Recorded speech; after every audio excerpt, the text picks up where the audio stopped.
नमस्कार विद्यार्थियों, आपने वर्ण वियोजन और वर्ण संयोजन पढ़ा। वर्ण वियोजन और वर्ण संयोजन करते समय हमें कुछ ध्यान रखना होता है। ये ध्यान रखने योग्य बातें निम्न हैं, आइए इन पर एक नज़र डालते हैं। वर्ण वियोजन या वर्ण संयोजन करते समय यह ध्यान रखें कि पद का जिस वर्ण से अंत होता है उसी के नाम से वह जाना जाता है। यहां समझने वाली बात यह है कि यह हमारा कोई शब्द या पद है। इस शब्द या पद का अंत जिससे होगा, यदि यहां स्वर से है तो स्वर में यदि अ से है तो वह अकारांत हो जाएगा, आ से है तो आकारांत, ई से है तो ईकारांत, ई से है तो ईकारांत, उ से है तो उकारांत, उ से है तो उकारांत। इस प्रकार से वह शब्द उसी नाम से जाना जाता है। तो जैसे अ से अंत होने वाला पद अकारांत होता है, जैसे बालक है बालक अ, तो यह अकारांत होगा। आ से अंत होने वाला पद बाला आ, तो वो आकारांत होगा। और ठीक इसी प्रकार से ई से अंत होने वाला पद इकारांत होता है, जैसे मती ई, तो यह इकारांत होगा। ठीक है, तो आइए इनको विस्तार से देखते हैं। तो बालक, ठीक है, इसका हो जाएगा बालक। तो देखिए ब धन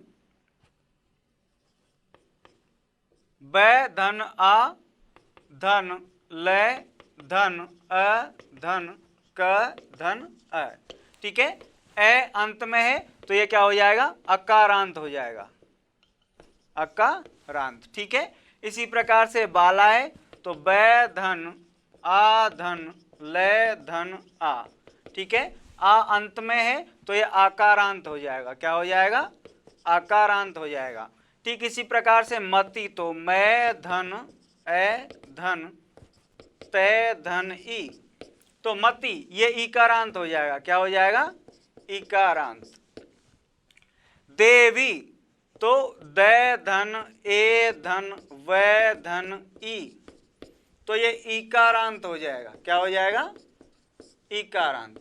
और इसी प्रकार से साधु, तो स धन आ, ठीक है, धन ध धन उ, तो ये क्या हो जाएगा, उकारांत हो जाएगा, उकारांत।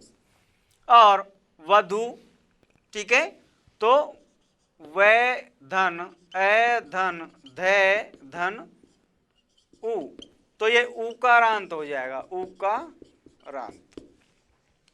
इसी प्रकार से पितृ, ठीक है, यहां तक ये सब स्वर में है, जैसे अ आ ई उ, ठीक है। पितृ, तो देखिए प धन ई धन ते धन री, ठीक है, तो ये क्या हो जाएगा, रीकारांत हो जाएगा।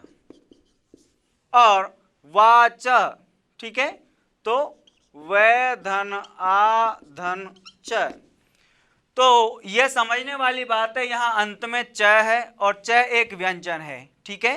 तो व्यंजन को संस्कृत में हल कहते हैं, तो ये चकारांत, क्योंकि अंत में च है, या फिर इसे हम हलंत भी कह सकते हैं, ठीक है, चकारांत या हलंत, क्योंकि अंत में इसके ये हल है च, तो या तो इसे चकारांत कहेंगे या हलंत कहेंगे। ठीक इसी प्रकार से समाज, तो ठीक है, सम्राज, ठीक है, तो सम्राज जो है ये हो जाएगा स धन अ धन मैं धन रे धन आ धन जय, ठीक है, तो ये जकारांत हो जाएगा और हलंत होगा, जकारांत या हलंत, ठीक है। ठीक इसी प्रकार से अगला है जगत, तो ज धन ए धन ग धन ए धन तय। तो ये तकारांत क्या हो जाएगा, ये तकारांत या हलंत। उसी प्रकार से राजन, तो रे धन आ धन जय धन अ धन नय, तो ये हो जाएगा नकारांत या हलंत। और मनस, म धन अ धन न धन अ धन से, तो मनस ये हो जाएगा सकारांत या फिर हलंत। ठीक है, आइए अब हम आगे देखते हैं। आइए अब हम अभ्यास प्रश्न देखते हैं। उचित विकल्प पर सही का निशान लगाइए। ठीक है, तो यहां है दो अथवा उससे अधिक वर्णों को परस्पर जोड़कर शब्द बनाने की प्रक्रिया कहलाती है। दो या उससे अधिक जो वर्ण हैं उन्हें जोड़कर शब्द बनाने की प्रक्रिया है, उसे क्या कहते हैं? ठीक है, आपने अध्याय में पढ़ा था वर्ण संयोजन, वर्ण वियोजन और व्याकरण। ठीक है, तो उसे हम क्या कहेंगे? वर्ण संयोजन। ठीक है, वर्णों को जोड़ना, वर्ण संयोजन करेक्ट आंसर है। ख, भ धन उ धन म धन ई का शुद्ध संयोजन है। जब हम इन सारे वर्णों को मिलाएंगे तो कौन सा शब्द बनकर सामने आएगा? भौमी, भूमि और भूमि। ठीक है, तो क्या आएगा? भूमि। ठीक है, तो करेक्ट आंसर क्या है? करेक्ट आंसर क्या हो जाएगा? भूमि हो जाएगा। क्या हो जाएगा करेक्ट आंसर? भय धन उ धन। ठीक है, तो भूमि जो है वो करेक्ट आंसर होगा, भूमि। ठीक है, ये वाला। इसी तरीके से बालह का सही वर्ण वियोजन है। बालह जो शब्द है इसे हम जब वर्णों में तोड़ेंगे तो क्या होगा? ये होगा ब धन आ धन ल धन अ। ठीक है, या फिर ये। तो इसका करेक्ट जो है ये है ब आ बा लह। ठीक है, तो बालह ये वाला करेक्ट हो जाएगा। इसी प्रकार से आकारांत शब्द है नृपः, बाला और वाच्य। आकारांत, तो देखिए इनमें आ किस में बोल रहा है? अंत में अ आ च, तो बाला। कौन सा सही हो जाएगा हमारा? बाला जो है ये सही हो जाएगा। और साधु शब्द है, तो साधु देखिए उकारांत, उकारांत और अकारांत। तो साधु, साधु जो है छोटा उ है तो उकारांत हो जाएगा। ठीक है, इसी प्रकार से जगत शब्द है, तो जगत शब्द इकारांत, अकारांत और तकारांत। जगत जो है उसके अंत में त है, यह हलंत या तकारांत होगा, तो जगत क्या हो जाएगा? तकारांत। ठीक है, तो इस प्रकार से हमारे प्रश्न हल होंगे। आइए अब देखते हैं दूसरा प्रश्न। हाँ, अब हम कुछ शब्दों का वर्ण संयोजन और कुछ शब्दों का वर्ण वियोजन देखेंगे। तो पहली बार हमें दिया हुआ है अ स व अह। ठीक है, तो अ का ए हो जाएगा। ठीक है, स, तो ये स हो गया, क्योंकि इसके साथ कोई स्वर नहीं है तो ये ठीक इसी अपने रूप में रहेगा। व और अ जो है वो वह बनाएंगे, तो क्या हो गया? अस्वह। ठीक इसी प्रकार से हमारा अगला है, ये होगा छात्रा। क्या होगा? छात्रा। इसी प्रकार से हमारा अगला जो शब्द है वह है कृषकः। क्या है? कृषकः। और घ, यदि आप देखोगे तो ये है नयनम। क्या हो जाएगा? नयनम, नयनम। ठीक इसी प्रकार से रि, ल धन अ धन त धन आ, तो क्या हो जाएगा? लता।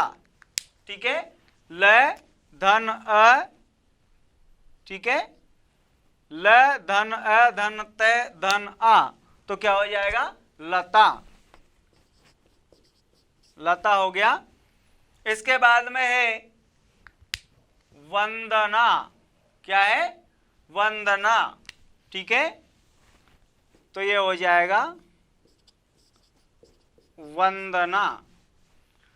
ठीक इसी प्रकार से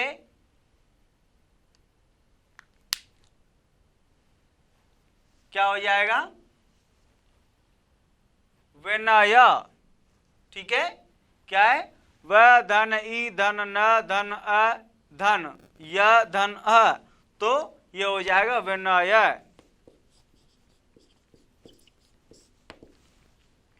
और ये देखिए कपोतः। क्या होगा? कपोतः। कपोतः। ठीक है, इसी प्रकार से ये हो जाएगा भवनम। क्या हो जाएगा? भवनम। तो देखिए हम लिखेंगे भवनम। ठीक है, और अंत में है मुनि। म धन उ मु न धन ई, तो मुनि। ये हो जाएगा मुनि। ठीक है, अब यदि मैं बात करूं तीसरे प्रश्न की, तो यहां कहा गया है निम्नलिखित शब्दों का वर्ण वियोजन कीजिए। तो यहां हमें वर्ण वियोजन करना होगा। ठीक है, हमें दिया हुआ है कलिका, तो कलिका का वर्ण वियोजन हो जाएगा क धन अ धन ल धन ई धन क धन आ। ये हो जाएगा कलिका। ठीक इसी प्रकार से देवालय, तो द धन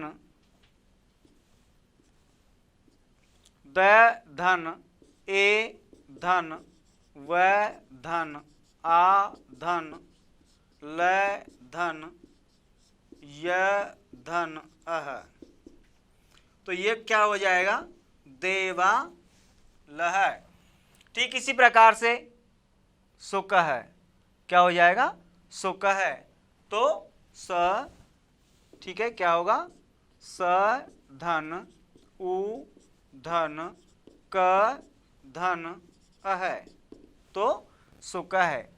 इसी प्रकार से आगे हम बात करें घ, तो घ जो है इसमें जैसे देवज्ञ। क्या है? देवज्ञ, तो इसका हो जाएगा द धन ए धन व धन अ धन ज धन य। ठीक है, क्या हो जाएगा? देवज्ञ। ठीक इसी प्रकार से प्रयत्न, तो ये हो जाएगा प धन र धन अ धन य धन अ धन त धन न धन अह। ठीक है, ये हो जाएगा प्रयत्न। इसी प्रकार से नमस्ते, तो न धन अ धन म धन अ धन स धन त धन ए। ये हो जाएगा नमस्ते। विद्यालय, तो व धन ई धन द धन य धन आ धन ल धन अ धन य धन अह। ठीक है, तो विद्यालय। इसी प्रकार से अध्यापक, तो अ धन ध धन य धन आ धन प धन अ धन क धन अह। साधु, तो स धन आ धन ध धन उ। ठीक है, तो ये हो जाएगा साधु। और ग्रीष्म है, तो ग धन र धन ई धन श धन म धन ग्रीष्म है। ठीक है, इस प्रकार से यह है वर्ण संयोजन और वर्ण वियोजन। आइए अब हम चौथा प्रश्न उचित मिलान कीजिए हल करते हैं। यहाँ हम शब्दों का वर्ण वियोजन से उचित मिलान करेंगे। इधर हमें शब्द दिए हुए हैं, इधर वर्ण वियोजन है।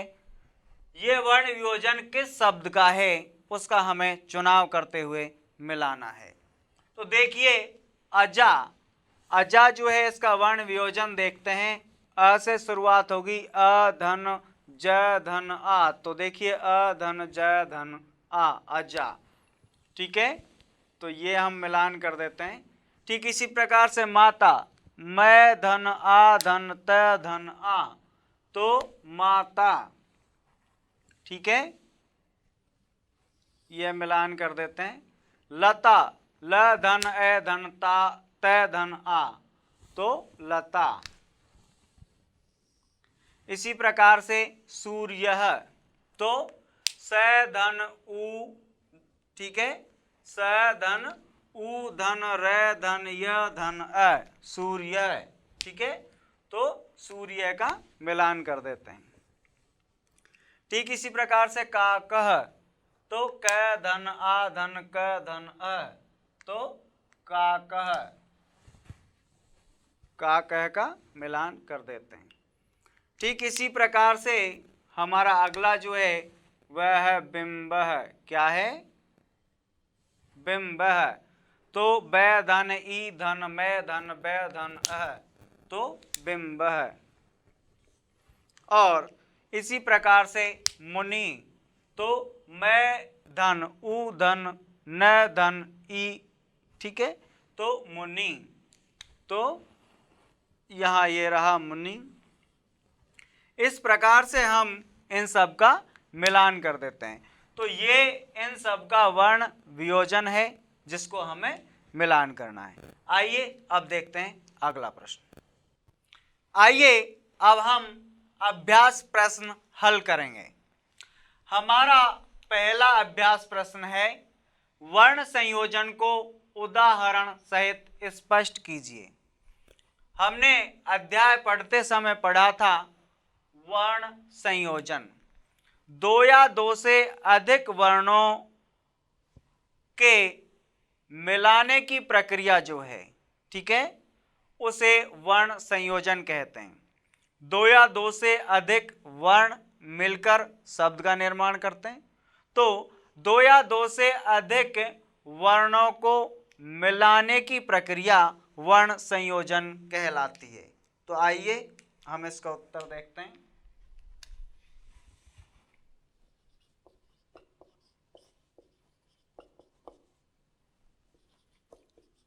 दो या दो से अधिक वर्णों को मिलाने की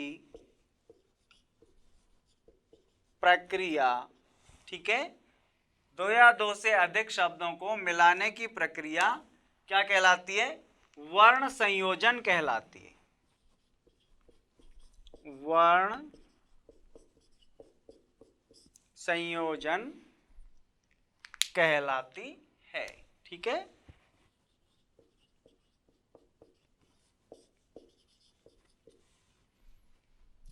अब देखिए ये कहता है उदाहरण सहित स्पष्ट कीजिए।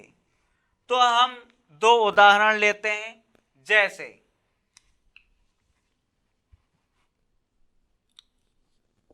र धन आ धन म धन अ। ठीक है, र धन आ धन म धन अ, तो ये जो है ये मिल करके और एक शब्द बनाएगा और वह शब्द होगा राम।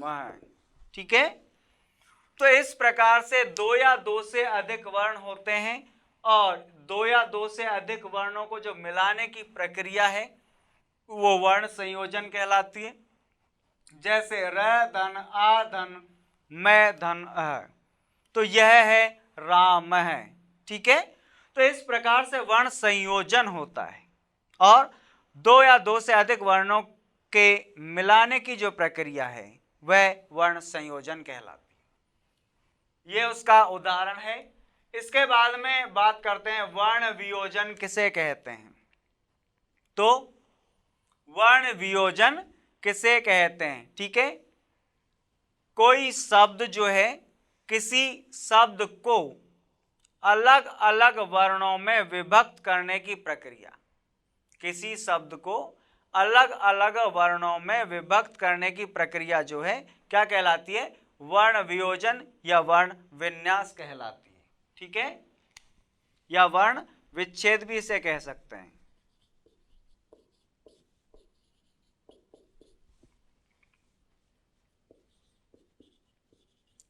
शब्द या पद को अलग अलग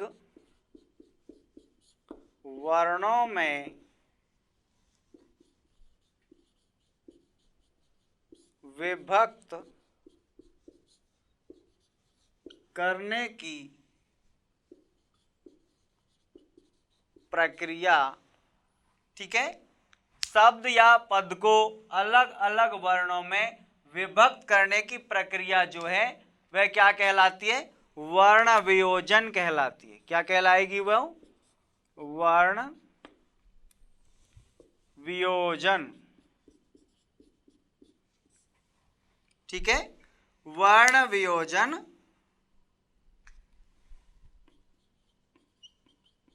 कहलाती है। ठीक है, वर्ण वियोजन हो जाएगा, शब्द जो है उनको अलग अलग वर्णों में विभक्त करने का जो प्रोसेस है, प्रक्रिया है, वो वर्ण वियोजन होगा। ठीक है, इसी प्रकार से हमारा अगला प्रश्न है, तकारांत व चकारांत शब्दों को वर्ण वियोजन सहित लिखिए। तो तकारांत और चकारांत शब्द, तकारांत शब्द जो होता है वह होता है जगत।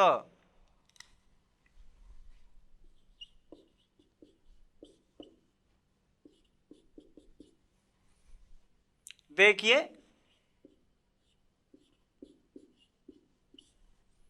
जगत,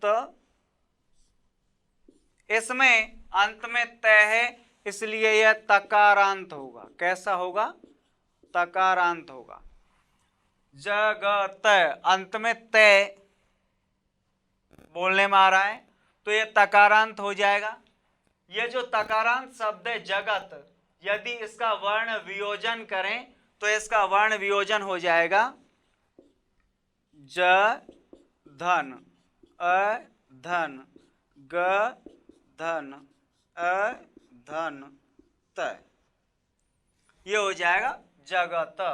ठीक है, और यदि मैं बात करूं चकारांत शब्द की, तो चकारांत शब्द जो होता है वह होता है वाच। क्या होता है, वाच। ये चकारांत है। इन दोनों को हम हलंत भी बोल सकते हैं क्योंकि इनके अंत में जो वर्ण है वह हल है, तो इसलिए हम इन्हें हलंत भी बोल सकते हैं। और जैसा आप देख रहे हैं ये हल चिन्ह युक्त है। बात करता हूं मैं इसकी वर्ण वियोजन की, तो इसका वर्ण वियोजन हो जाएगा व धन आ धन च, तो वाच। ये वाच इसका वर्ण वियोजन हो जाएगा। ठीक है, अगला प्रश्न कहता है वर्ण वियोजन अथवा वर्ण संयोजन करते समय किन किन बातों का ध्यान रखना आवश्यक है। तो यह ध्यान देने वाली बात है, मैंने आपको पहले भी बताया था, वर्ण संयोजन और वर्ण वियोजन करते समय हमें कुछ सावधानियां रखनी पड़ती हैं, कुछ ध्यान देने वाली बातें होती हैं उन्हें हम देखेंगे। यह समझ लेना जरूरी है कि वर्ण संयोजन और वर्ण वियोजन करते समय अंत में जो वर्ण होगा, अंत में जो वर्ण होगा उसे उसी नाम से जाना जाएगा। जैसा कि हमने आपको समझाया था, अंत में ए है तो अकारांत, अंत में आ है तो आकारांत, ठीक है, अंत में ई है तो ईकारांत। तो ठीक है,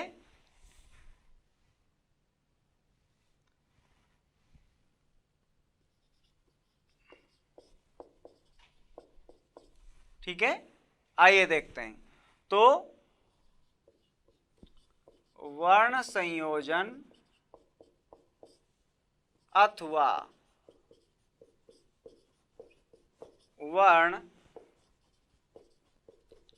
वियोजन करते समय ध्यान रखना चाहिए कि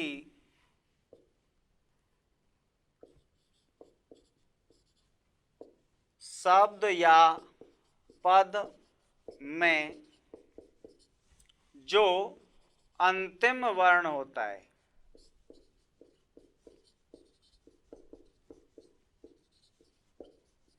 वह उसी नाम से जाना जाता है। ठीक है, जैसे हम देखते हैं ब धन आ धन ल धन अ धन क, ठीक है, बालक, ठीक है। तो यहां ये अ है, इसलिए ये अकारांत होगा। कैसा होगा? अकारांत। ठीक इसी प्रकार से र धन अ धन म धन आ, ठीक है, तो अंत में क्या है? आ, तो ये क्या हो जाएगा? अकारांत हो जाएगा। क्या हो जाएगा? आकारांत। ठीक इसी प्रकार से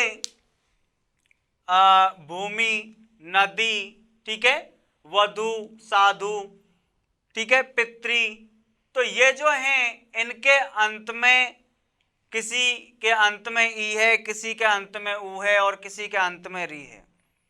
तो शब्द या पद के अंत में जो भी वर्ण होता है, ठीक है, तो वह उस वर्ण के नाम से ही जाना जाता है। यदि अंत में अ है तो अकारांत, आ है तो आकारांत, ई है तो ईकारांत, ऊ है तो उकारांत और री है तो ऋकारांत। ठीक इसी प्रकार से अगले प्रश्न की मैं बात करूं तो अगला हमारा प्रश्न है वर्ण संयोजन, वर्ण वियोजन अथवा वर्ण संयोजन करते समय किन बातों का ध्यान रखना चाहिए। तो अभी अभी मैंने आपको बताया, जब हम वर्ण संयोजन करेंगे तो और वर्ण वियोजन करेंगे तो दोनों समय हमें एक ही बात का ध्यान रखना है कि जो अंत में जो वर्ण होगा यह शब्द या पद उसी नाम से पहचाना जाएगा। अंत में अ है तो अकारांत, अंत में आ है तो आकारांत। अब आप समझ गए होंगे कि किस प्रकार से इन्हें नाम दिया जाता है। आइए अब आगे देखते हैं।